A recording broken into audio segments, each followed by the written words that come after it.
Welcome to online classes. So we have completed our chapter. Now we will discuss some questions. So we have completed what? Chapter 1 of history. Now we will discuss some questions of chapter 1.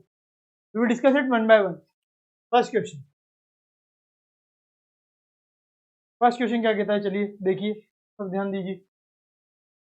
Who was considered a foreigner in the past? Foreigner जो है किसको consider किया जाता था past में, ये आपको बताना है. वे पास्ट में फॉरेनर जो है किसको कंसिडर किया जाता था. अब ये फॉरेनर क्या है, पहले तो आप ये सोचिए कि फॉरेनर जो है क्या है. तो फॉरेनर जो है वो एक टर्म है. ये क्या है, एक टर्म है.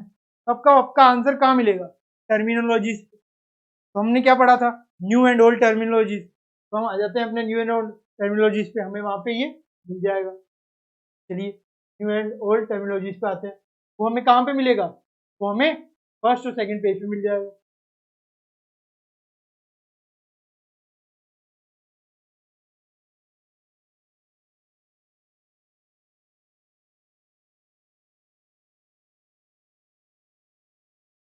ये देखिए, ये हम यहाँ पे आ गए. ये हमारा क्या है, न्यू एंड ओल्ड टर्मिनोलॉजीज.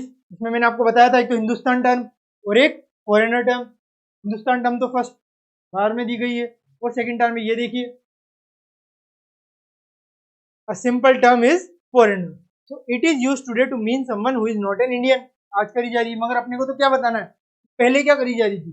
देखिए इन आगे, in the medieval period, a foreigner was any stranger who appeared, say, in a given village, someone who was not a part of that society or culture.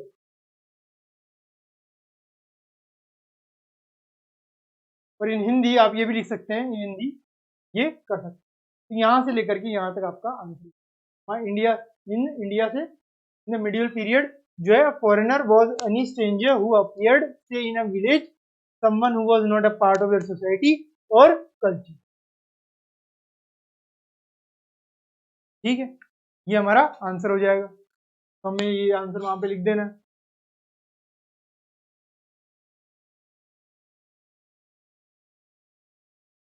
हमारे first question का answer हो गया है. अब क्या करना है हमें, अब करना है हमें हमारा सेकंड क्वेश्चन. क्या करना है, सेकंड क्वेश्चन. चलिए करते हैं सेकंड क्वेश्चन. किस तरीके का, स्टेट वेदर ट्रू और फॉल्स. हमें बताना है कि कौन सा ट्रू है और कौन सा फॉल्स.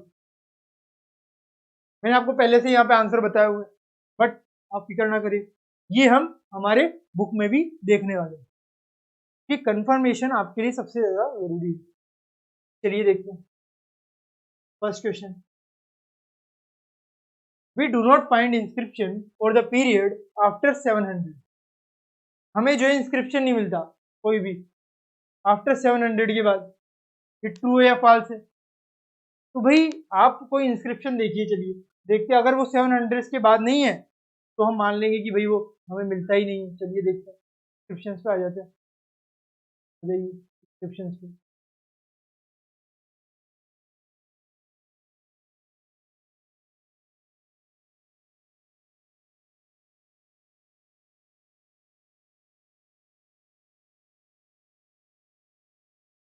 तो क्या हमें 700 के बाद कोई इंस्क्रिप्शन नहीं मिलता.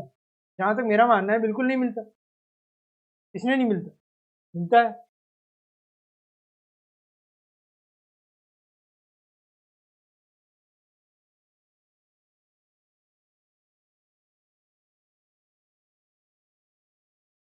तो ऐसे कई तरीके की चीजें हैं जो हमें मिल जाती है.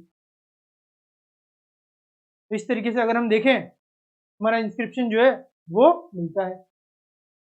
तुम्हारा ये क्या हो गया, फॉल्स स्टेटमेंट हो गया.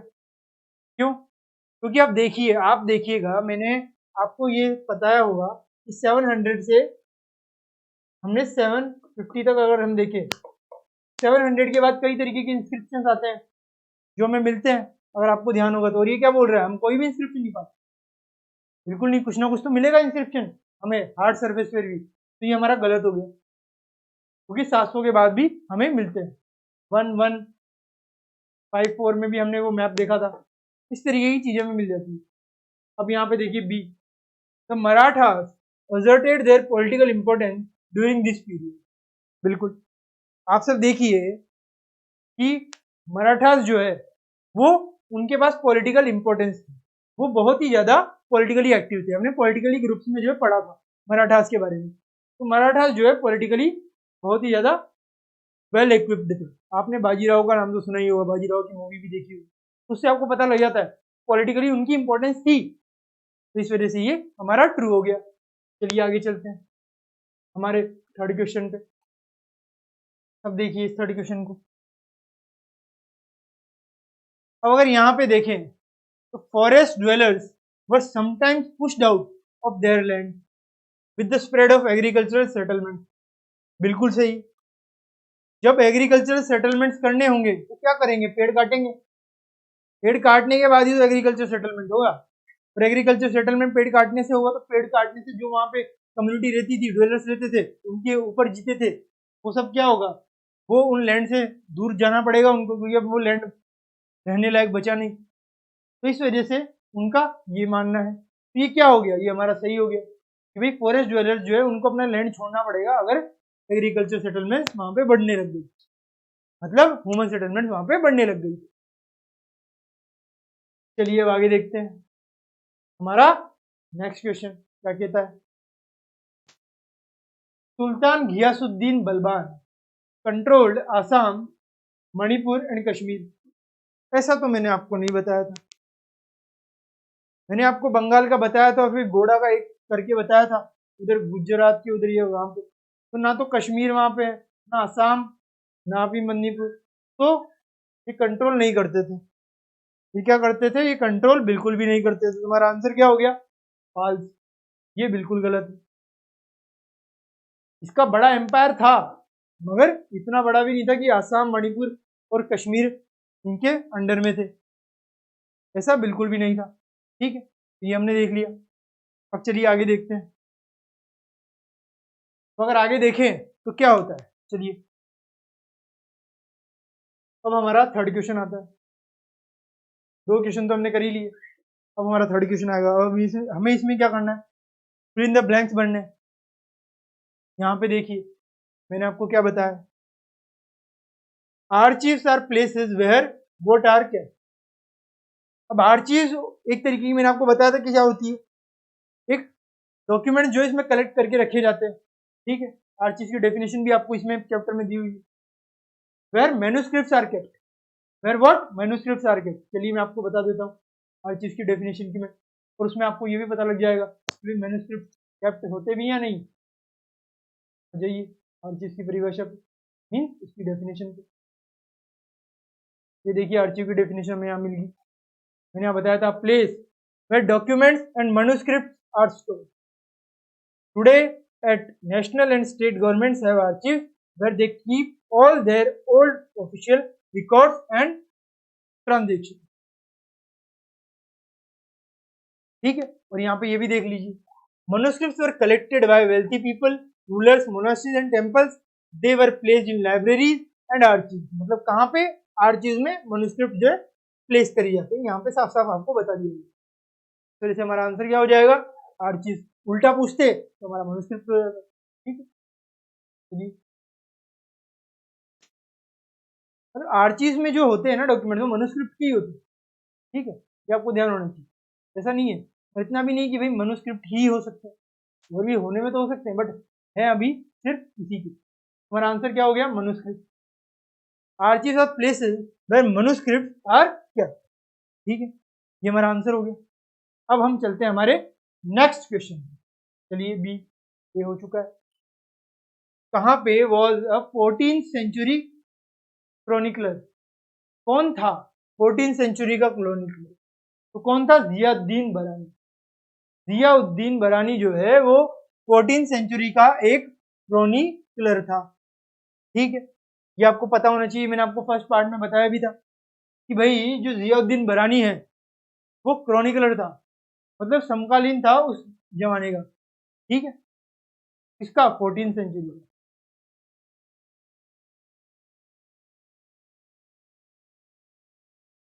14th सेंचुरी का, यहाँ पे यू आ जाएगा। अब हमारा नेक्स्ट क्वेश्चन देखिए आप, चलिए देखते हैं हमारा नेक्स्ट क्वेश्चन क्या कहता है। Some of the new crops introduced into the subcontinent during this period. हम इस पीरियड की बात कर रहे हैं। अब इस पीरियड में जो क्रॉप्स इंट्रोड्यूस हुई वो कौन कौन सी थी, जिनको पेड़ काट के हमने क्रॉप्स उगाई, तो कौन कौन सी क्रॉप्स जो हमने उगाई, तो हमने पटेटोस, हमने जो है आलू उगाए, कॉर्न, हमने मक्का मेज उगाई, हमने ये देखिए ये क्या है, चिली, मिर्ची होती है ना, मिर्ची, मिर्ची को क्या कहते हैं, मिर्ची को कहते हैं हम चिली, तो हमने क्या उगाई, हमने चिली उगाई एक तरीके से। टी, आप सब जानते हैं टी का कितना बड़ा व्यापार है आसाम में, तो हमने टी भी उगाई, क्योंकि पहाड़ी इलाका है, पहाड़ी इलाके में सबसे ज्यादा हम उगा सकते हैं टी। कॉफी, कॉफी के मामले में इंडिया जो है सबसे बड़ा इम्पोर्टर है आफ्टर क्रूड ऑयल, क्योंकि कॉफी हमें चाहिए आज के टाइम पे, आप सभी ने भी कॉफी पी होगी।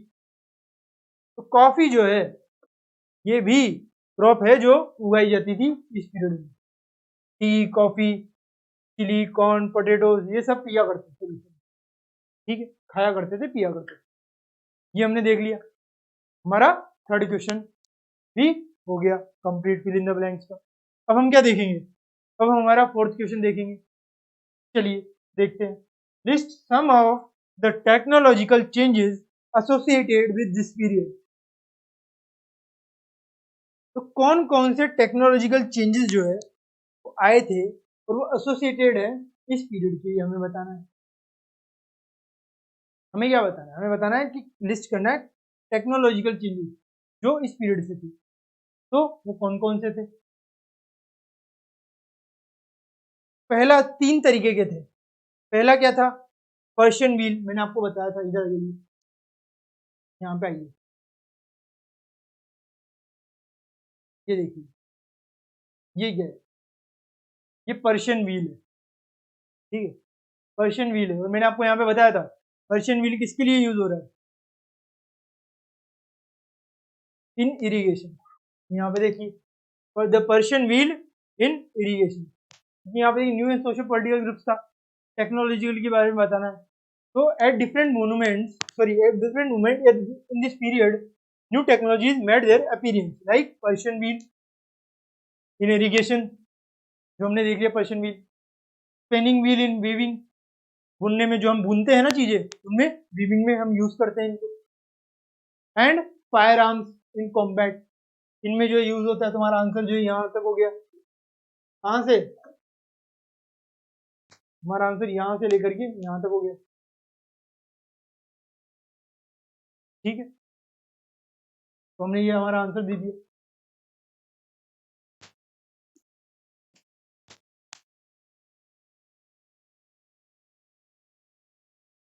तो आ जाइए, तो पहला क्या हो गया, Persian wheel in irrigation, irrigation में यूज हो रहा था, इरिगेशन।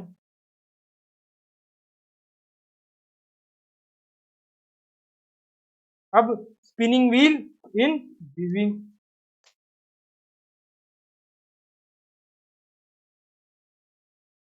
और फायर आर्म्स इन कॉम्बैट, जब लड़ाइयाँ करते थे तो फायर आर्म्स की जो जरूरत पड़ती थी, कई तरीके फायर आर्म्स हो सकते हैं, आग वाग लेके जाते थे वो, अपने हाथ में मशाल होती थी ना, वो मशालों की बात करें, तो इस तरीके की चीजें जो है वो यूज किया करते थे उस पीरियड में, जो इस पीरियड में हम बात कर रहे हैं, ठीक है, ये हमने बात कर ली इस पीरियड की। अब चलिए आगे देख लेते हैं हम हमारा फिफ्थ क्वेश्चन क्या कहता है भाई।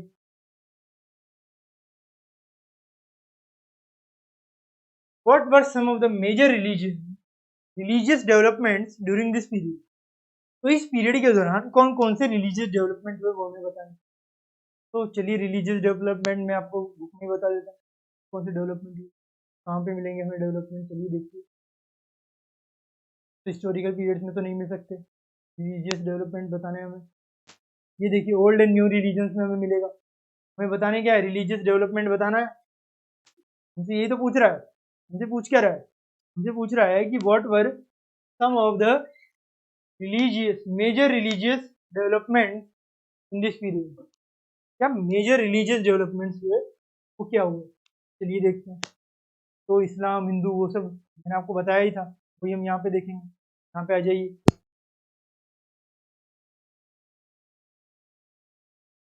closely connected with the social, as the social worlds of this group altered so to fit their beliefs।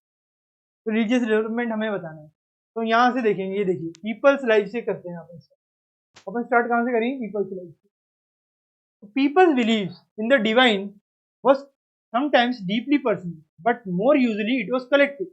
Collective beliefs in a supernatural agency that is called religion. Religion was often closely connected with the social and economic organization of local community. As the social words of these groups altered, so too did their beliefs. जैसे जैसे social groups बढ़ते हैं, उनके beliefs भी जो है वो बढ़ते रहते हैं या चेंज होते रहते हैं। It was during this period that important changes occurred in what we call Hinduism today. These included, Hinduism में क्या क्या चेंजेस आए तो वो देख लेते हैं हम। सबसे पहले हम क्या देखेंगे कि भाई हिंदुइज्म में कौन कौन से चेंजेस आए। यहाँ पे चेंजेस देखेंगे हम किसमें, हिंदुइज्म में।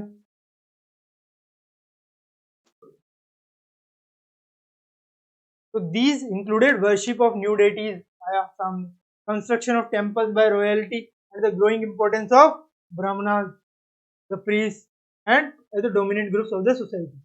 ये तो आपका यहाँ पे हो गया, हिंदुइज्म के बारे में हमने देख लिया। अब चलिए इसके बाद आगे देखते हैं इस तरीके से और डेवलपमेंट हुआ। The knowledge of Sanskrit texts earned the Brahmanas a lot of respect in the society. That dominant position was consolidated by the support of their patrons, new rulers searching for prestige। ठीक है। One of the major developments of this period was the emergence of the idea of bhakti। ये भी आप लिख देंगे, भक्ति वाला भी यहाँ से यहाँ तक भी आपको लिखना पड़ेगा। और फिर आप देखेंगे भक्ति मूवमेंट, तो भक्ति का भी आप लिखेंगे। लविंग होते हैं एलोबरेट रिचुअल्स, ये सब होता है, रिचुअल्स तक आपको लिखना है। ठीक है, ये हमने यहाँ पे देख लिया मेजर डेवलपमेंट इस पीरियड का। तो हिंदुइज्म के बारे में तो वहां तक लिख देंगे, जो मैंने वहां पे बताया ना आपको, हिंदुइज्म हो गया। अब हमें अल्लाह के बारे में लिखना है, तो मुस्लिम्स के बारे में आप कहाँ से लिखेंगे, यहाँ से लिखिए। Merchants and migrant first brought the teachings of the Holy Quran into India in the 7th century. Muslims regard the Quran as their holy book and accept the sovereignty of the one God। तो यहाँ पे क्या हो गया, ये आपका, ये आप क्या हो गया, चेंजेस इन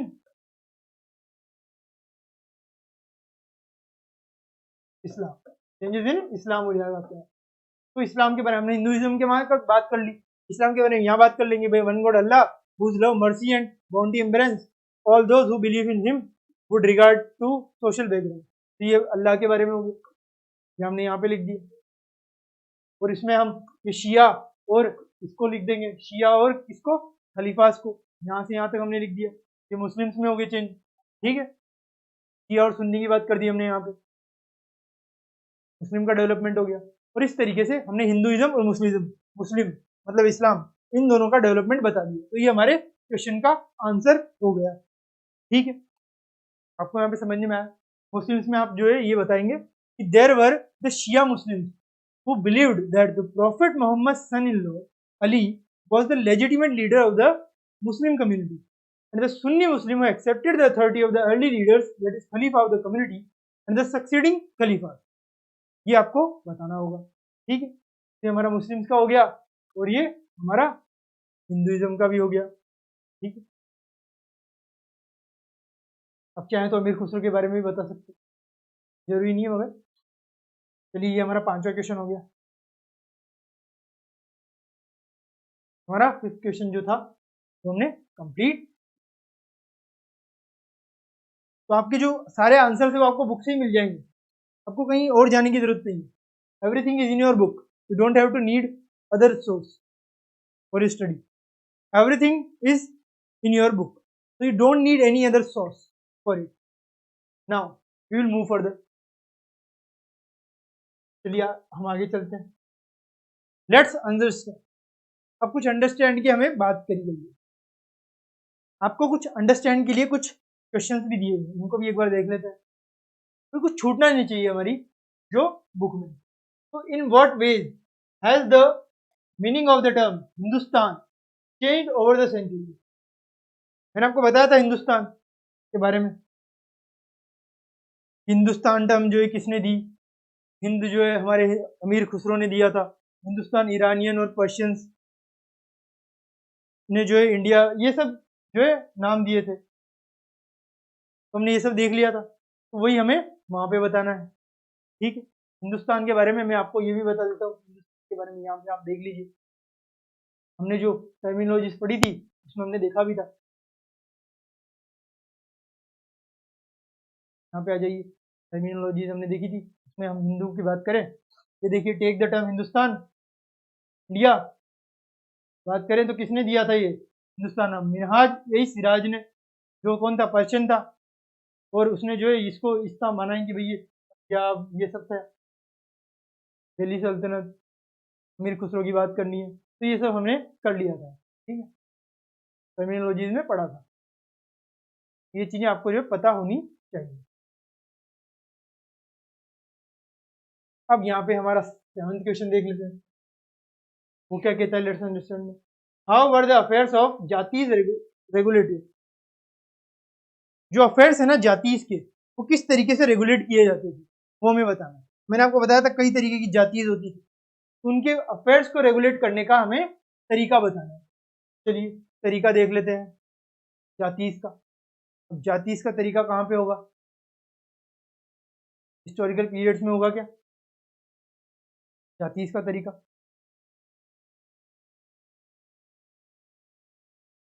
नहीं, हमारे हिस्टोरिकल पीरियड्स में जाति का तरीका हमें नहीं बताया गया है। चलिए अब हम आगे चलते हैं। यहाँ पे नहीं, मुस्लिम्स और ये हिंदुइज्म का हमें बताया गया है।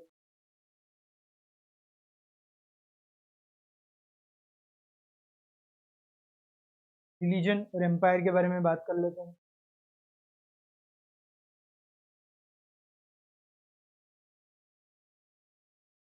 इसमें भी है रिलीजन एम्पायर, ये सारा वहाँ पे भी नहीं बताया गया। ये देखिए यहाँ पे आपको बताया गया, ये यहाँ पे आपको बताया गया, आपको जो भी है आपकी बुक से मिल जाएगा। तो हमारा जो टॉपिक है new social and political groups, उसमें हमें मिल जाएगा ये जाति वाला। ये देखिए यहाँ पे दिया गया है, जाति form their own rules and regulations to manage the conduct of their members. These regulations were enforced by an assembly of elders described in some areas as the Jati Panchayats, but Jatis were also required to follow the rules of their villages. Several villages were governed by a chieftain. Together they were only one small unit of a state.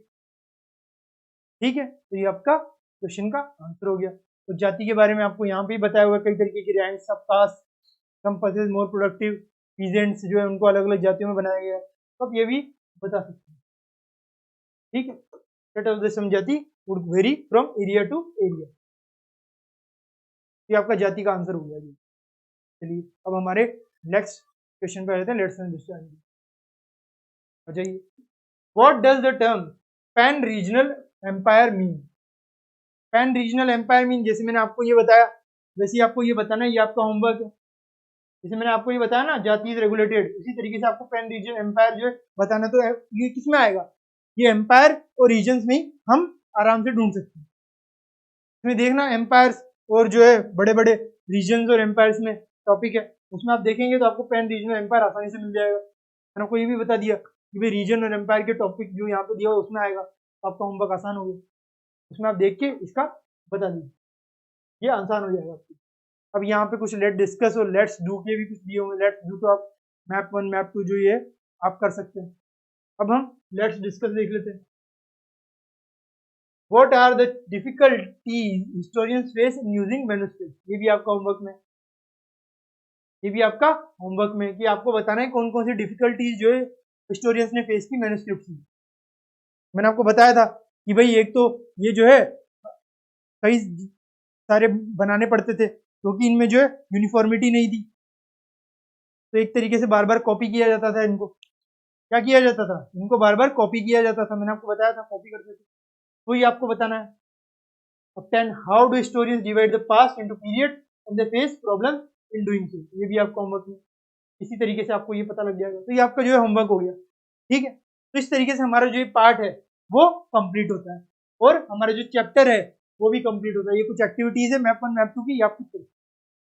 तो हमारा जो chapter है वो complete हुआ और हमने अच्छी तरह से तो बहुत सारी चीजों के बारे में जान लिया। तो अब हम मिलते हैं हमारे नेक्स्ट चैप्टर में, तब तक के लिए thank you very much, have a nice day.